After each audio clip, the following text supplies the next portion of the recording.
C'est le troisième et dernier jour de compétition. Comme hier et avant-hier, les pêcheurs ont pris la mer tôt ce matin. La pêche a été bien plus fructueuse que la veille puisque 2 marlins de bonne taille ont été pêchés, dont un qui a permis à l'équipage Follow Me de battre le record de 2008. Ce dernier jour de tournoi nous réservera-t-il encore des surprises? Rien n'est joué. Nous attendons donc ce soir à l'issue de la pesée des derniers poissons.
Tu vois pas que je suis de travers? Oh putain merde! Elle est là, la banane!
Du Land Rover Fishing Festival, c'était comment au niveau ambiance? Au top, super génial, on s'est éclaté, tout le monde a pêché, c'est génial.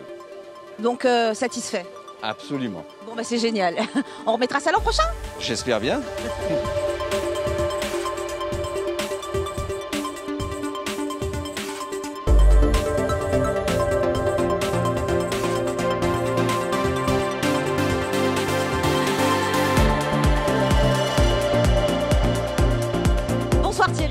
Bonsoir Lisa. Vous êtes le sponsor principal de ce Land Rover Fishing Festival, Société Premium. On peut avoir votre avis général sur cette 10e édition? Écoutez, 10e édition, mais l'apothéose, puisque le record a été battu, ouais. Un véhicule a été mis en jeu, en plus le nouveau Discovery Sport.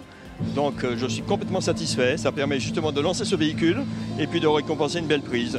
Land Rover, c'est quoi? C'est la combativité, c'est se dépasser. Et bien voilà, ça a été fait et je suis ravi.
La 10e édition du Land Rover Fishing Festival se conclut avec un record battu, le record détenu depuis 2008, avec un poisson à rostre, un marlin de 566 livres. On se donne rendez-vous peut-être l'année prochaine. En attendant, place à la fête.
Les cétacés font partie de ces espèces animales que chacun, petit ou grand, rêve d'approcher.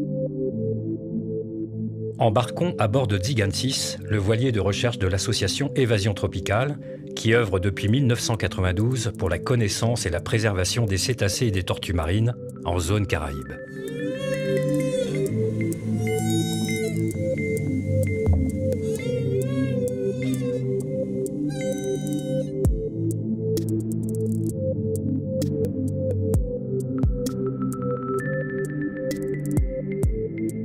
Ils passent l'essentiel de leur temps au large et sous l'eau, milieu encore largement inexploré par l'homme, ce qui rend leur observation et connaissance difficiles.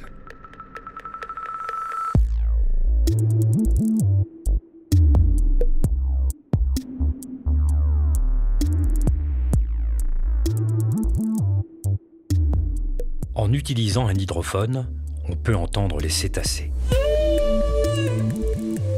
Les mâles baleines à bosse chantent de décembre à avril en mer des Caraïbes. Des sifflements très faibles ont été détectés. Ce sont des dauphins qui communiquent.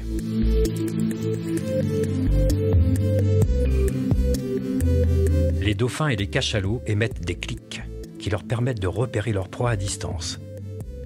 C'est le système d'écolocalisation.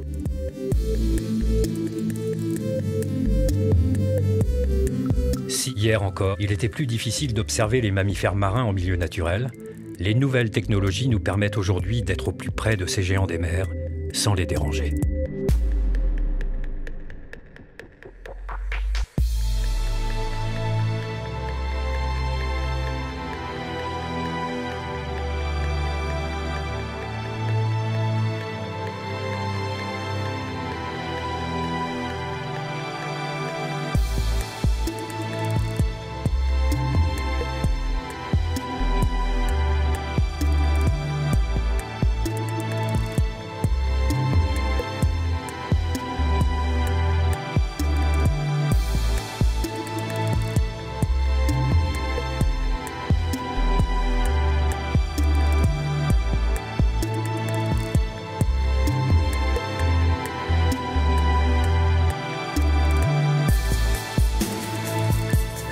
Victimes de leur surexploitation, les tortues marines avaient dans les années 80 quasiment disparu de la Guadeloupe.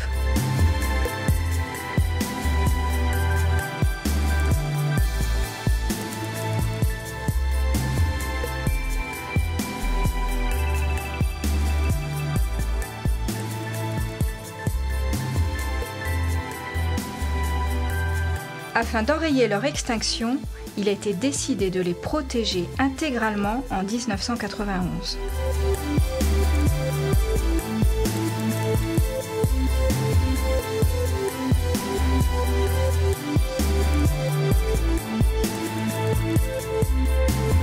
Grâce à ces mesures, on peut maintenant les réobserver, s'alimentant sur les massifs coralliens, sur les herbiers littoraux ou venant pondre sur nos plages.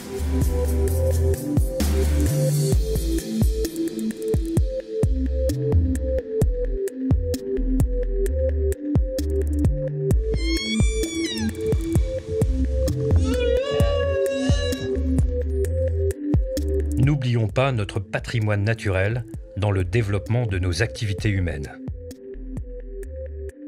En préservant les milieux marins, c'est notre environnement que nous protégeons et donc l'avenir de nos enfants.